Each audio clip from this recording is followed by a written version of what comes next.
मैं निर्मल कुमार आज आप लोगों को टाइम मैनेजमेंट के बारे में जानकारी दूंगा।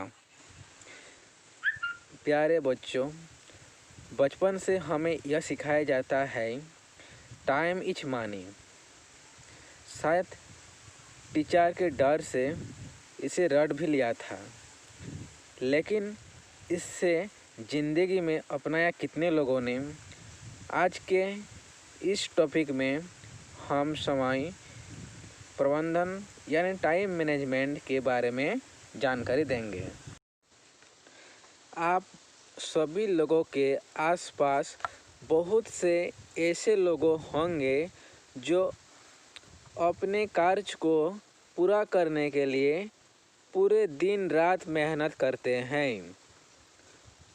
उनको देखकर आपको ऐसा लगता है कि वह समय से अपने सभी कार्य पूरा कर लेते हैं होंगे, लेकिन जब उनसे इस बारे में पूछा जाता है तो पता चलता है कि इतने व्यस्त रहने के बाद भी वह अपनी सभी कार्य पूरा नहीं कर पाते हैं और उनके बहुत से काम अधूरे ही रह जाते हैं। जब उनसे इसका कारण जानना चाहो तो केवल एक ही उत्तर मिलता है, समय कम मिल पाता है। लेकिन सोचने वाली बात यह है कि दुनिया के प्रत्येक व्यक्ति के पास एक दिन में 24 घंटे का ही समय होता है, लेकिन कुछ लोग पूरे दिन व्यस्त रहने के बाद भी अपने काम पूरा नहीं कर पाते हैं और कुछ लोग इसी समय में सफलता के शिखर पर पहुंच जाते हैं। याद रखिए, यदि आप हमेशा कहते हो आप व्यस्त हो तो असल में आप व्यस्त नहीं हो, अस्त व्यस्त हो। समय का सदुपयोग कैसे किया जाता है? दिन की शुरुआत में ही लिस्ट बनाइए और इसी के अनुसार अपने काम की प्लानिंग कीजिए। जब तक आपको क्लियर नहीं होगा कि आप दिन भर में क्या क्या करने वाले हैं, तब बस दिन ही गुजरता जाएगा, लेकिन आप एक काम भी ठीक ढंग से नहीं कर पाएंगे। और विद्यार्थियों को भी रूटीन के अनुसार दिनचर्या करना चाहिए। इसलिए दिन की शुरुआत में ही प्लानिंग कर ले कि आज दिन भर में आपको क्या क्या करना है।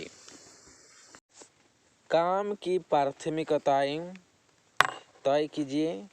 जब तक आपका माइंड क्लियर नहीं होगा कि कौन सा काम पहले करना है और कौन सा बाद में, तो आप उलझन में ही रहेंगे। प्राथमिकताएं तय करने से आपको एक्शन लेने में परेशानी नहीं होगी और आप क्रिएटिव वर्क से काम कर पाएंगे।